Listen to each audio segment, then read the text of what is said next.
Hey folks, Metal here, Warrior Collective, video number 3 in 3-part series. The first one was your get home or get out style bag.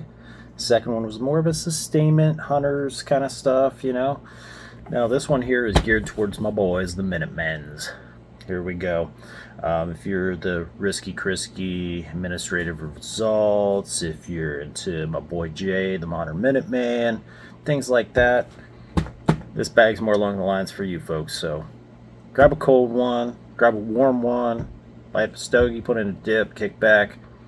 This one's for you fellers. So here we go in more of like a assault or fighting or combat style pack, what that might look like. This is not a definitive answer of this is what you should pack. This is what I've packed for this scenario in Minecraft we're talking about here. You know, when we're doing Super Mario and trying to rescue Princess Peach. Better not say that too loud. I have a cat named Peach. She'll come running. Actually, she's right over there. Anyway, this is more of the fighting pack. Adjust it accordingly, what you need, what you don't need. Everything, like we said before, is mission specific, meant to see what you're trying to do. Okay, still got my blue moon here, so here's to you. So, getting into the pack. First thing you notice on the outside of the pack, I have an extra IFAK here. This is just in case something goes awry and I need an extra one. Yes, I have one on me, but I have a spare one here. That whole thing of recommend carrying an extra MRE for one of your homies just in case something happens. You have an extra IFAK just in case something happens and you need that spare medical. Two things you can never, well, there's a few things you can never have too much of, but medical and food are one of them. Granted, you don't need that much food when you're out in the field, but if you have food and your boy don't, you want to hook your brother up, trust me. On the outside of the pack here, as we go around, we got the IFAK. It has a hydration setup on it. I have the quick connect here that I have a thing that I can, you know, use one of the squeezes and fill this thing back up without even having to get the bag open. I love that feature on this. On my other packs, I don't have that because this one is, if I be trying to fill it up quicker, it's assault combat. You want to get your water and get moving. Has the strap across the chest, has the waist belt, but it does not have a frame. This pack is not set up for a frame. So as we move around, I carry a crowbar on here. May have to gain entry, may have to deal with some type of something keeping me from being able to get somewhere I need to be. Crowbar helps. It's a tool. Also have a short sword, a kukri style blade here, Kershaw Camp 10. I actually had this laser sharpened. This thing will take a hand off. Don't want to mess with that. Now, we're going to get into the pack here. Take the cover out. It's kind of being up there. I'm catching on the table, so we're going to go ahead and just pull that out, if it'll let me. Because you know how that stuff goes when you're shooting a video. It's always going to flip through the bird. Okay. So in the pack here, it originally came with another pouch that's strapped in here. I actually used that pouch as a like a fanny pack, as SOE calls them, the FUPAs. I use that as a survival kit in and of itself. So that does not ride on here. This is bare bones as much as I can on the outside. I do have pack covers for it, like I explained in my last sustainment video.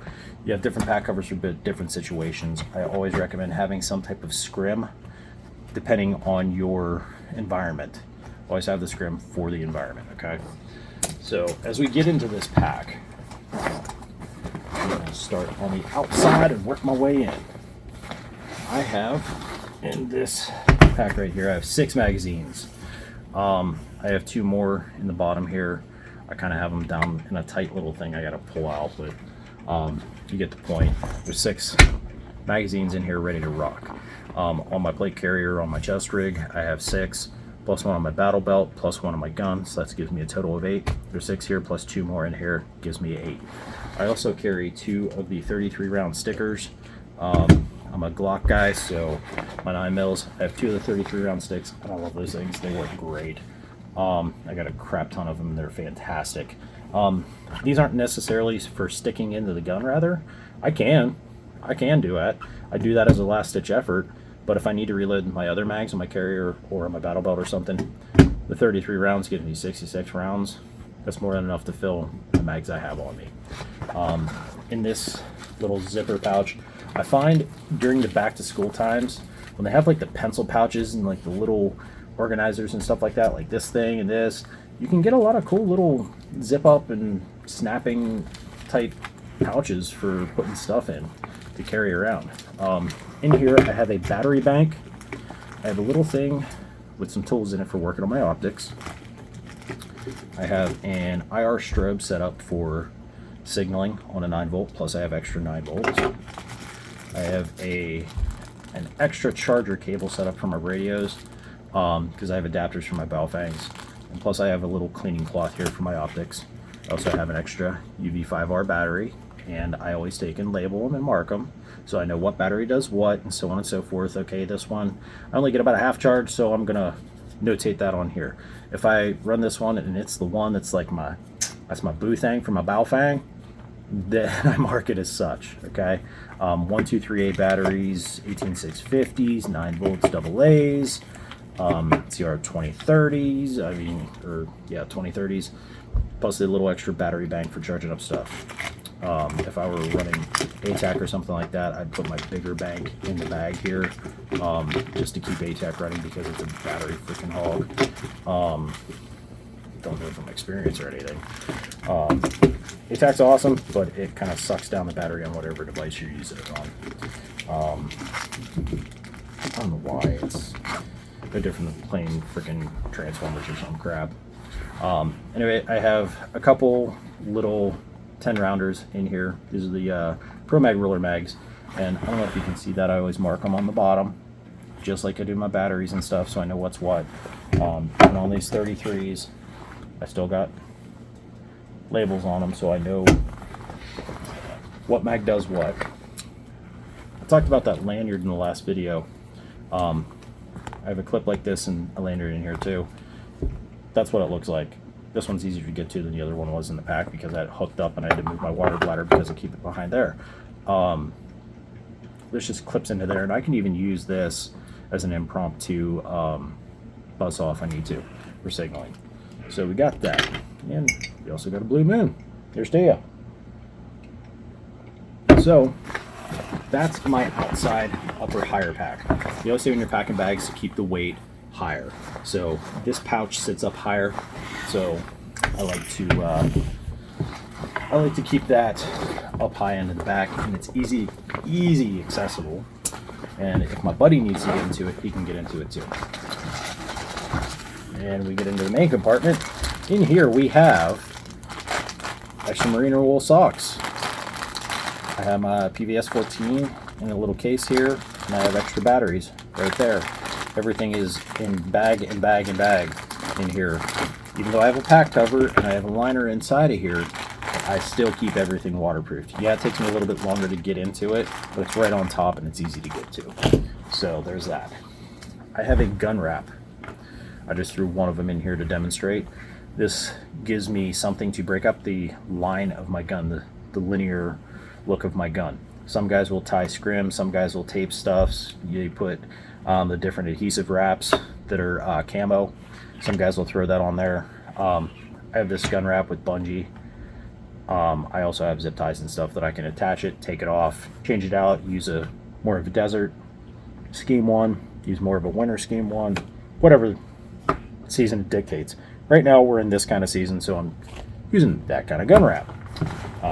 Nextly, I have a poncho. I can use this as a shelter, I can use it as a poncho, I can use it as whatever.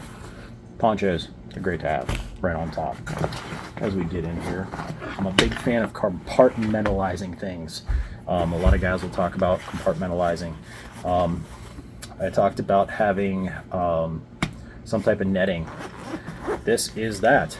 This is netting. I have a camo. It's like the M81 camo. I also have jute twine in here. That way I can tie. Hey, you guys are seeing Charmy. Charmy, tell the people hi. Tell the people hi. That's my camo kitty. She spends a lot of time with me doing this stuff, so kind of like how Brass Facts has Nova. I actually have a Nova too. I have a cat named Nova, short for Noveski actually. this is Noveski's daughter, my other cat, Charmy. So I have jute twine in here so I can tie vegetation from the season right onto that netting. I can use it and string it up in a window if I'm in DMR type role. If I'm not and I need to just be kind of incognito, an impromptu ghillie suit can happen from this. If nothing else, it breaks up my silhouette as I'm moving. So we got the impromptu G.I. Joe sniper thing there. Next, I have a GP pouch. This is like a kitchen sink kind of pouch for the tactical guy. Now I do have my line equipment on me. I have my load bearing, my plate carrier, whatever. I have sustainment and things like that in here, MREs and stuff, and water. Just like they're talking the other packs, I have water treatment, extra water bladder, things like that. But I also have a mini survival kit. I keep all that kind of stuff in here. Got my Kaloom sticks. I love these things. They're fantastic. They're great. AutoZone every once in a while gets like the roadside packs of them for like a couple bucks. They usually come with like 4 or 6 or something like that. I scarf up as many as I can. I was actually in there today and got some more. Got my big old hanker of paracord here. I keep my, it's not a Write in the Rain, but it is a notebook and a pen inside of a Ziploc. At minimum, carry something like that. I have talked about the bug spray, keeping the bug spray with you to keep the bugs away. I carry tools in here. Now, why I do this, and I talked about this in the podcast, is I have a multi-tool. Not just any multi-tool. It has the ability to allow me to pop out this one section right here, and I can add this little piece right here, if it'll cooperate. And then any bit that's in this, I can use. Everything from a Torx to a square to an Allen to flat to Phillips to square drive, I can use. I have all those, plus I have a 1/4 inch drive right there that I can adapt, and I can use whatever socket that'll fit into that 1/4 inch. So this gives me a lot of different tools outside the multi-tool I can use. If I'm having to do something on a gun that takes a Torx, well, I got a Torx right here. If it's got a hex or an Allen, got it right here. Doesn't matter if it's mine or it's my buddy's. I can work on something if I need to. And it's not really that big, it's not really that heavy. It's easy to work with. So I have this little bit set. I think I got it on Amazon for like 11 bucks. I just rubber banded everything together. And then this is the one that actually came with this multi-tool from Gerber. It is the Gerber Bear Grylls multi-tool. I really like it because it's got the file, it's got the saw, it's got a little screwdriver, it's got a knife. I mean, it's got a can opener. This thing has worked well for me for about 8 years now. I've used it quite a bit until I put it in this pack, and I'm like, okay, buddy, you've reached retirement. I'm putting you in here because it served me so well. I got another one that I use. So I'm saving this one. I'm using the other one. I put a little mini pair of vice grips in here because you never know when you might need a little mini pair of vice grips for some type of plier that you can't use that for. You need to hold something while you're twisting something. This is my extra pair of hands. Electrical tape, because sometimes duct tape just doesn't do it right. This is a broad spectrum sunscreen and lip balm. So I can run this out and I have sunblock on here. I can also use that sunblock because it's petroleum based. I can use it for lubricating parts and pieces and hinges and such. You can also use it with starting fires, you name it. I mean, keep going. You've seen my other videos. I have little Coleman poncho in here. Inside here I have my hot hands, Mylar blanket. I also have I have 2 of the Royal Pack stand-up water bladders. I carry those extra in here. I have the 2 bladders in there but I also have these just for like a quick grab some extra water or carry some extra water. I carry little set of foamy, little, I call them foamies. They're just ear pro, something to stick in your ear to keep noise out, keep junk out. Little takedown pin. I don't have other parts and stuff like that in here for each individual gun right now for this video, but I would recommend carrying an extra bolt carrier, at minimum an extra firing pin, extra springs, things like that, just in case something goes awry. You got something to replace your main function and part of your weapon system. I have a takedown pin here. I carry a pack of gum in here just because I said about the lickies and chewies, I like to have extras, and that's something I like to carry extra of. And in here, as you see, this says tender. This is a little cotton ball all stretched out, and I weaseled some Vaseline into it, so I have a tender thing, and I have it pinched off. I have the straw cut, and as you can see there, it's heated up and pinched off with the pliers to keep it sealed off, keep it waterproofed. Inside here I have the different water purification tablets. Okay, I'm not trying to live out of this pack, I'm trying to do a mission. Okay, so I'm not really geared up for like kicking back and relaxing at the resort. This is for getting shit done and getting the hell home. I have enough water tablets in here to treat both of my bladders at least 4 times each. So I have 8 of each pill in here, so I can do 4 and 4. It has the H2O clarifying and the iodine tabs. They're awesome to have. That gets us through this little general purpose pouch here.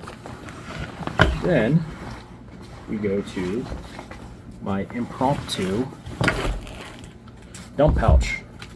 This dump pouch I can weave through Molly, and I can stick on a bag, I can stick it on my belt, whatever the case. It just rolls up and I just tie it down to itself. I had a buddy of mine make this for me. Shout out to you, Kevin. Thank you for all the assistance with everything in the sewing world over the years, altering our equipment. This pouch originally started off as a kind of like a sling on one of my other packs for my breacher shotgun. A little 590 Shockwave that I would use as a breacher, and it worked great. I loved it on the pack. It rode in this really well. It's strap it on the side through the molly, it'd hold tight, it'd swing a little bit, but not bad. Then I'd take and I'd strap it up the pack. Well, I had it, and I actually don't need to do that anymore. Somebody else is taking care of that for me, so I don't need to worry about that. So I turned this into a dump pouch. I have one on my battle belt, but it's always nice to have an extra pouch just in case you need to scavenge a couple things or pick some stuff up along the way.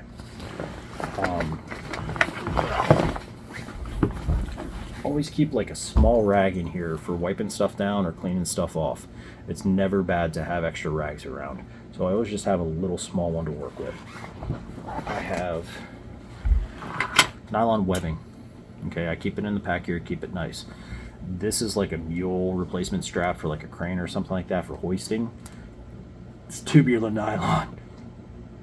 It's like 20 some feet tubular nylon. It will haul what I need it to haul.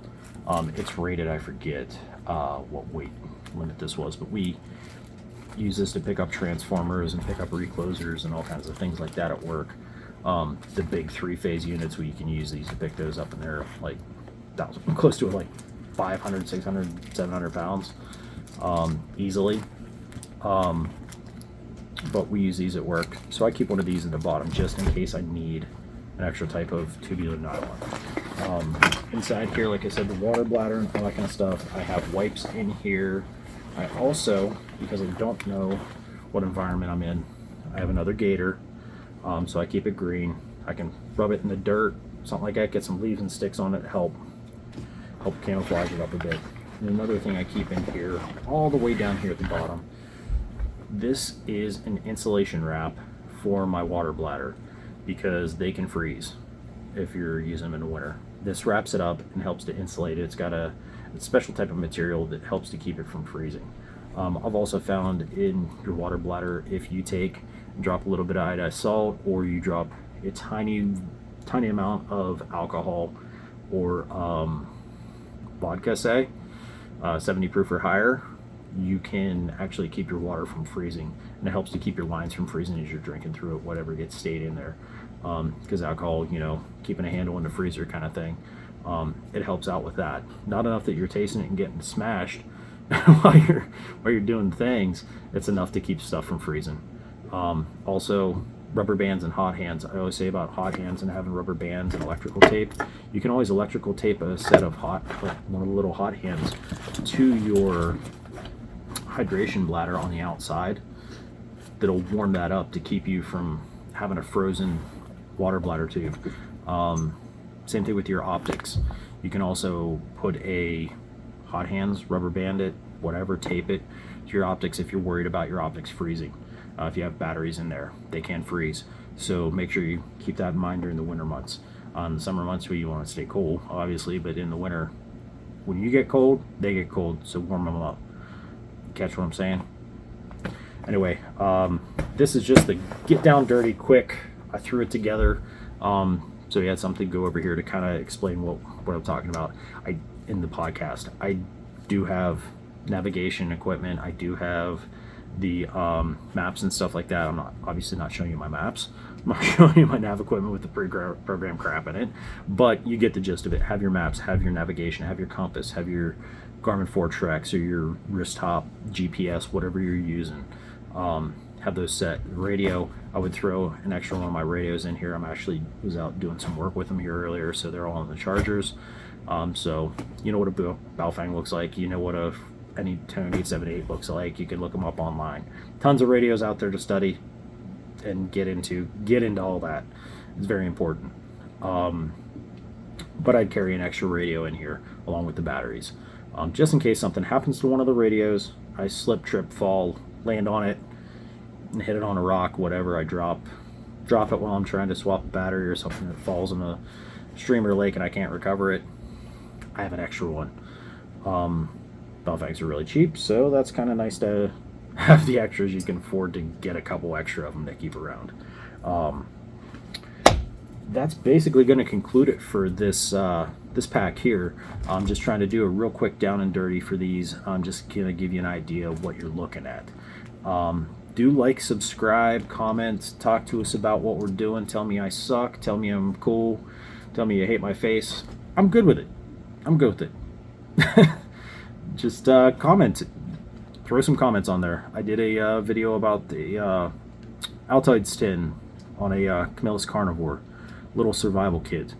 That video's gotten almost 2,000 views. I appreciate all the people watching and tuning into it. It was just an impromptu thing. Somebody said, I bet you can't do it. So I'm the kind of guy, you tell me I can't do something, I'm going to show you 10 ways how I can. I'm going to figure it out one way or another. This whole setup with the 3-part series was to kind of give you an overview, to get your mind going. What's going to work for you? Everything's always tailored to your environment, always tailored to your needs, always tailored to you. Don't just go with what some dude on YouTube says. Do your own homework. You got to learn. You got to get the experience. You got to get out there and do some things. You got to get your butt up and check some stuff out. You don't need to go buying super high-end $500-600 freaking backpack and then come to find out you're going to freaking hate the thing. And then you're trying to get rid of it and offload it and find something else. You got somebody in your group that has something that you think you'd like. Hey, can I throw on your back and humping around the woods for a while? Let's go check this out. Go check it out. See if somebody will let you borrow their stuff for an hour or two just to hump it around and see how it does. If you like it, cool. Then maybe you do want to spend $500 on it. But straight out the gate, don't do that. Do something that's going to get your mind going to cover your basic needs. Reaper went out and did some hiking last weekend, and come to find out he's got a pack just like this. It's an assault pack. It's not a hiking pack. He had about 50 pounds in it, he said. And he went out and he said, humping 50 pounds in this thing sucked. Well, I'm here to tell you, I knew it would. It didn't have a frame, didn't have proper suspension, everything like that. Hard to adjust. This is a pack for just going down and dirty real quick, lighter weight, like what I showed you here. All of this only weighs maybe about 20. With water, maybe about 30 pounds max. And that's on a heavy day. he found out that it's not the most comfortable thing to be hiking miles and miles and miles with. This is something you're using for quick use. I mean, half the time you'd probably be ditching it somewhere at a stash point or something like that if you're operating in that aspect. This was just cheap $35 freaking Yang Wong Ding Dong Amazon find, you know, something to suit the need at the time. I found some other packs that I think are fantastic, but the problem being is they're so damn expensive and they're coming from other countries. One in particular, the Crossfire Mark 7. Fantastic pack. I was talking about that in the episode 7 podcast. Fantastic pack. If I was made of money, I would buy that in a heartbeat. However, I'm not made of money. I work hard. I got a kid going to college. Yeah. You see the tear? Anyway, I'm going to find another option that's going to be as close to that Crossfire as I can without forsaking the quality. So I want quality, I want comfortability and so on without dropping $500-600 on a pack. You can find that stuff. I mean, don't be afraid to try a cheap pack to see how it works for you, to find out what features you like, to find out what features you hate. That way you know where you're going. I mean, it's kind of like the dating world, you know. You gotta kiss some frogs before you end up finding the prince, right? Or princess, either way. You gotta try things out before you know what you like. Don't be afraid to get a $30 pack and absolutely freaking hate the thing, but you liked how it had these features on it, had this strap here, that strap there. And it's one of those things you can also take and find somebody who does like upholstery or interiors in vehicles or does some kind of seamstress type stuff. And you can always have stuff added or changed on packs. If you need an extra strap here on the bottom, say for like a sleeping system, you can get them to set you up with, you know, compression straps that you can strap on your tarp and your bedroll and reef that sucker down. So you can always adapt things. I love the pack, but it doesn't have those straps for compression at the bottom. Or I love the pack, but I really wish that the straps were a little bit wider out because it doesn't fit over my plate carrier right. Or I wish it was more narrow because I'm a thin guy and I don't like that it rides out here. I want it to ride in here. You can always have that kind of stuff altered. So say, okay, I love this pack. It's got triple stitching in it. You can always have stitching added to, you know, stress points, things like that. Material, yeah.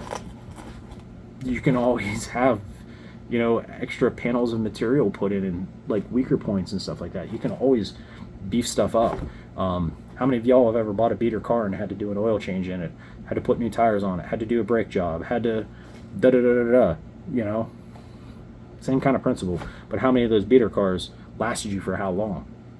You know, you can figure it along the lines like that. Don't be afraid with these cheaper packs to put them through their paces to find out what you like and what you don't like. Because I'm here to tell you, if you spend a few $100s on a pack and you buy it and you bust it or you absolutely freaking hate it, you're going to be like, what did I do? Because now I'm stuck with this thing because I can't afford a new pack right now. And you're going to hate life. You're going to hate that pack. Don't be afraid to get something, to try it for features and so on and so forth. Packs are just meant to carry stuff, guys. No need to fuss over them. Make them work for you one way or another. If you hate it, find something else you might like. Don't be afraid to try something else and evolve. Okay? I think that's going to do it for this video. Got Charmy over here saying, yeah, it's time for me to get off here because I need to go spend some time with my cat. You guys have a great evening, great night, great day, great morning, whenever you're watching this. Don't forget to like and subscribe, comment, tell us how we're doing. Go ahead and follow us on Facebook and Twitter and on Telegram. We got all those going. I'm quite active on Facebook now that I got my issues figured out with the Facebook rewards with their algorithms and such, trying to push me into the dark side. And I won't do it because I'm full yeehaw, full-blooded hoo-wah. They're not going to do it. They're not going to make me go over there. Obviously, you see us here on YouTube's, but we also have the Warrior Collective podcast. Have a lot of fun doing that. You can catch us doing many things on there. Awesome time right there. All the hilarity comes out there, stuff we can't say here and do here. That's on Spotify as well as Apple Podcasts. If there's any place else you'd like to see us pop up, let us know. Both Reaper and myself, we're open to talking to you guys. We're very interactive with anybody that's on our channels. So, and this is a collective. It's all of us. So thanks for tuning in. And this is the end of number 3. And we'll catch you folks here next time. Got any questions or anything, hit us up. Anything you'd like to see in videos, let us know. We'll get into it for you. You guys have a great one. Battle out.